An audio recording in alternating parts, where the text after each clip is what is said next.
यह आकाशवाणी का भोपाल केंद्र है। कुछ ही पलों में होंगे प्रादेशिक समाचार।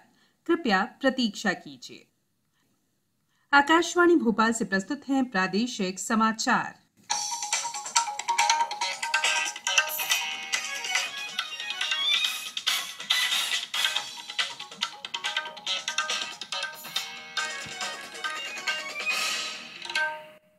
नमस्कार, समाचारों के साथ मैं संयुक्ता बैनर्जी। कोरोना संक्रमण को देखते हुए आपसे अपील है कि लापरवाही न बरतें और इन आसान उपायों का पालन कर सुरक्षित रहें। मास्क लगाएं, 2 गज की सुरक्षित दूरी बनाए रखें, बार-बार हाथ धोएं, साफ सफाई रखें और टीका जरूर लगवाएं। लोगों को कोविड से संबंधित जानकारी देने और उनके मार्गदर्शन के लिए राष्ट्रीय हेल्पलाइन कार्यरत है। इसका नंबर है 011-239-78046 और 1075। अब इस वक्त के समाचार। प्रधानमंत्री नरेंद्र मोदी ने कहा है कि भारत ने उस दिन अभूतपूर्व उपलब्धि हासिल की जब एक ही दिन में 86 लाख से अधिक लोगों को कोविड टीके लगाकर रिकॉर्ड बनाया गया। आज आकाशवाणी से मन की बात कार्यक्रम में श्री मोदी ने कहा कि ये उपलब्धि 21 जून को हासिल हुई जब कोविड टीकाकरण अभियान का तीसरा चरण शुरू हुआ। प्रधानमंत्री ने कहा कि ये हर जगह चर्चा का विषय बन गया क्योंकि एक दिन में सरकार ने इतनी अधिक संख्या में निःशुल्क टीके लगाए। श्री मोदी ने कहा कि प्रत्येक नागरिक तक वैक्सीन की सुरक्षा पहुंचाने के प्रयास जारी रहने चाहिए। देश में कई जगहों पर कोविड वैक्सीन के प्रति हिचकिचाहट खत्म करने के लिए कई संगठन मिलकर अच्छा काम कर रहे हैं। प्रधानमंत्री ने वैक्सीन के बारे में बैतूल जिले के डोलारिया गांव के लोगों से बात की। श्री मोदी ने कहा कि देश के प्रत्येक व्यक्ति ने कोविड महामारी से लड़ाई में महत्वपूर्ण भूमिका निभाई है। बैंक कर्मचारी हों, शिक्षक, छोटे व्यापारी या दुकानदार, स्ट्रीट वेंडर्स, सुरक्षा गार्ड हों या डाकिया, हर किसी ने अपने स्तर पर योगदान दिया। प्रधानमंत्री ने सतना के रामलोटन कुशवाहा से बात की, जिन्होंने अपने खेत में देसी म्यूजियम बनाया है। इस म्यूजियम में रामलोटन ने दूर दूर से लाकर सैकड़ों औषधीय पौधों और बीजों का संग्रह किया है। प्रधानमंत्री ने कहा कि 15 अगस्त भी निकट आ रही है और स्वतंत्रता के 75 वर्ष का अमृत महोत्सव बहुत प्रेरणादायक है। उन्होंने कहा कि लोगों का मंत्र होना चाहिए इंडिया फर्स्ट। हमारे हर फैसले, हर निर्णय का आधार होना चाहिए इंडिया फर्स्ट। प्रधानमंत्री ने कहा कि देश ने अमृत महोत्सव में कई सामूहिक लक्ष्य तय किए हैं। उन्होंने स्वाधीनता सेनानियों को याद करते हुए उनसे जुड़े इतिहास को पुनर्जीवित करने की आवश्यकता पर भी बल दिया।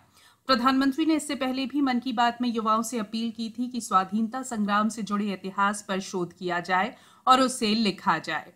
प्रधानमंत्री ने कहा कि बहुत कम समय में ही 2500 से अधिक युवाओं ने इस दिशा में काम शुरू कर दिया है। उन्होंने कहा कि 21वीं सदी में जो युवक पैदा हुए, उन्होंने 19वीं और 20वीं सदी की आजादी की जंग को लोगों के सामने लाने का मोर्चा संभाला है।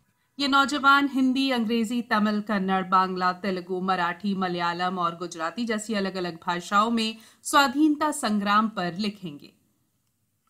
मुख्यमंत्री शिवराज सिंह चौहान ने कहा है कि केंद्र सरकार की ओर से आगामी नवंबर तक प्रदेश के सभी सार्वजनिक वितरण प्रणाली हितग्राहियों को निःशुल्क राशन दिया जाएगा।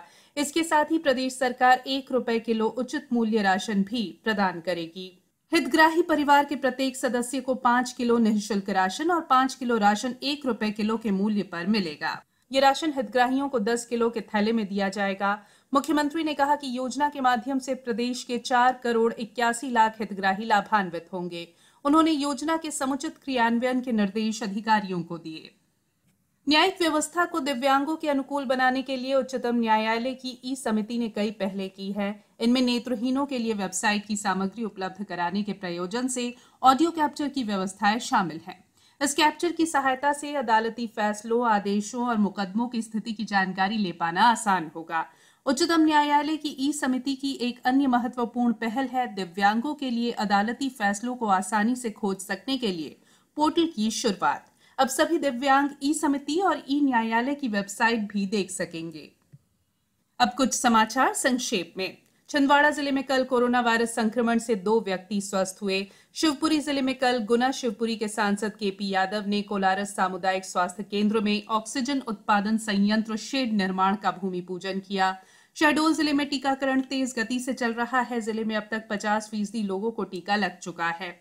जिले के जमुई गांव के बाद लेदरा ग्राम पंचायत दूसरा 100% टीकाकरण वाला गांव बन गया है। इस बुलेटिन में फिलहाल इतना ही। अंत में एक अपील, मास्क और 2 गज की दूरी, हाथ धोना भी है जरूरी। नमस्कार।